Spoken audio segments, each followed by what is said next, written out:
of what the cats do inspire that type of conversation than my work, because he doesn't get the connection between death and right. what what I'm inspired by, right. which is death. Yeah, well, when I asked him what he was going to be for Halloween, he said the Tin Man. Yeah, exactly.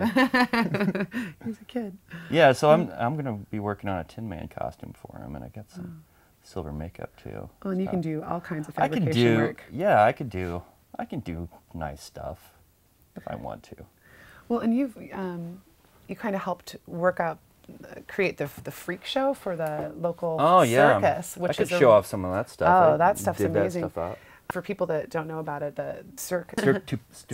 Stupendo, yeah. Iowa City-based circus. And so they wanted to kind of have a sideshow, a freak show, and you created a whole bunch of items for that. Did you kind of research what old freak shows were like? Oh, I've always been into that type of thing. You know, it's like, it's inspired by, you know, Coney Island freak shows or sideshows, or the whole thing is really a sideshow, but this is more inspired by like the quarter museums of Coney Island and the what are called gaffs, which are like things like a Fiji mermaid. Like Fiji mermaids never really existed. Okay? But people took, you know, a monkey and a fish and through taxidermy like joined them together and created this thing that they would sell to tourists.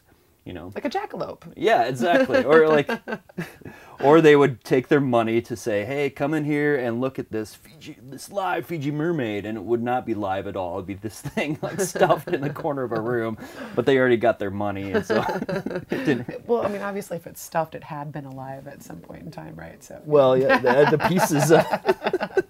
So yeah, it's inspired by stuff like the Mutter Museum, and I think it's in Pittsburgh too. There's like, you know, anatomical museums that have all sorts of oddities and weird stuff too.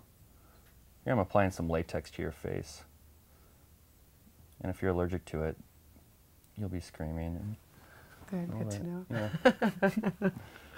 I'm going to take tissue and I'm going to create this like layer of skin here.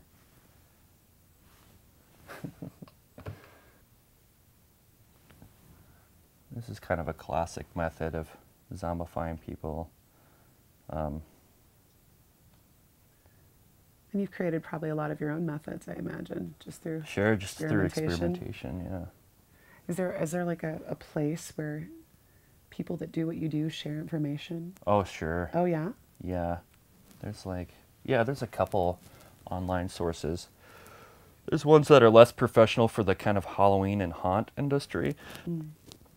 But then there's also ones for, you know, special makeup effects in industry as well. What's it called? The Effects Lab or something, you know, such a simple thing.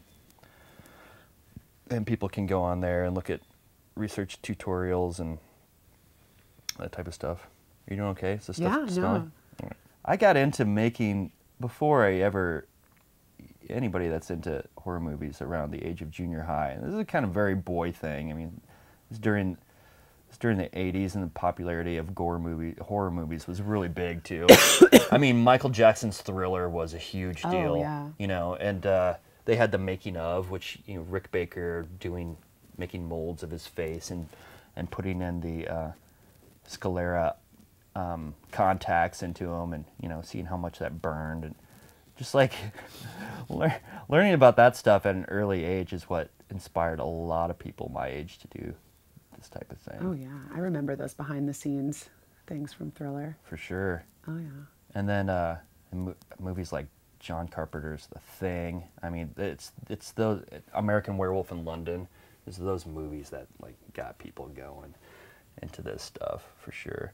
But so I remember being a kid, and a friend had a video camera, and I went to the store and I took some like red shampoo and some Kool-Aid, and I made up my own blood recipe, and you know, we like did these kind of sketches between somewhere between Saturday Night Live and horror movies. And taped them So it's like just a little boy ethos.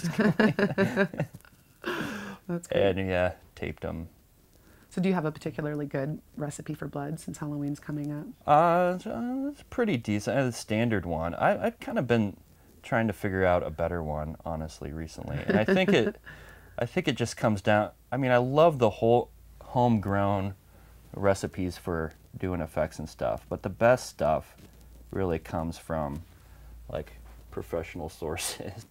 So the traditional recipe is like clear Caro syrup and a bunch of red food coloring and a little bit of blue, and then something to make it opaque, which could be zinc oxide powder, or which is a little bit harder to get in the store.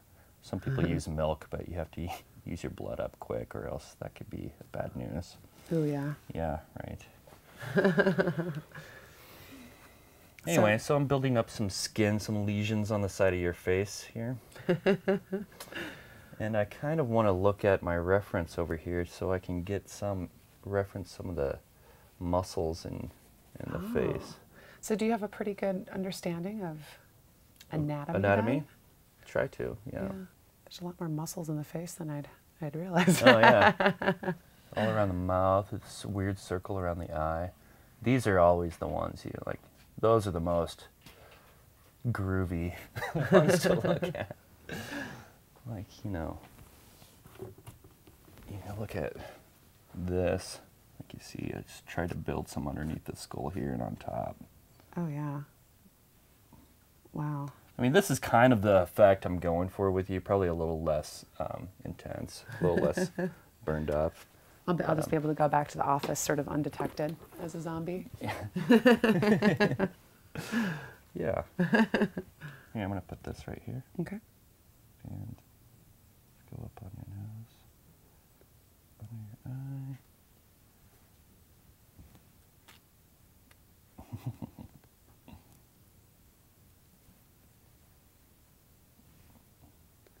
Sorry, there's a little bit of sadism that goes into doing that. It's got to be fun to turn people into monsters. Yeah, for sure. And zombies, I mean, you just kind of fly by the seat of your pants. I mean, I'll try not to take too long on this, but I could easily, like, just lose myself for a couple hours, you know, tapping and pushing around skin on your face. So when you do a character piece for a film, is the person coming in for makeup early in the morning and you're just... Oh yeah, well, really? If you were on a professional shoot with a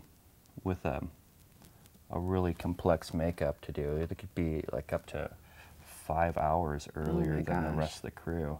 And then you have to stay late, and part of your job as a makeup artist is to clean people up. Oh, yeah. Yeah, so you have to stay late too, and be prepared to clean people up and, you know, try to treat the actors the best you can, pamper them and such. After all, they've been, you know, they spent the 12 hours in some hot, complicated makeup job. Oh, yeah. So you've worked on quite a few films. Mm-hmm. What was your most recent or your favorite? What's one that you'd really like to talk about a little bit?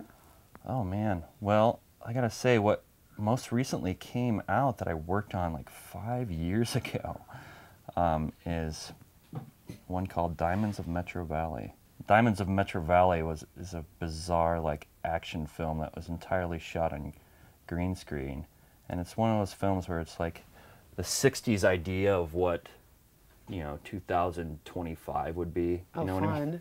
I can't, and that might not be the correct date that they're pushing for, but it's totally like everything's handmade, everything's, and like I said, it was totally shot on green screen, so therefore they created their own little hell by having to put in every single frame, you know, a background for every single frame of the movie. Oh my gosh. That's it took an 'em a long interesting way to put a movie together. It saved money on locations, and especially when you're living in Los Angeles, there are a lot of like a lot of tariffs to pay, you know, like sure. a lot of like you have to get a permit to shoot anywhere publicly or anywhere, and that's what's made it so expensive to shoot there. Let's talk a little bit more about the defunct Iowa film industry. Is it looking good? Yeah. I just keep thinking about people tuning in the middle of this program going,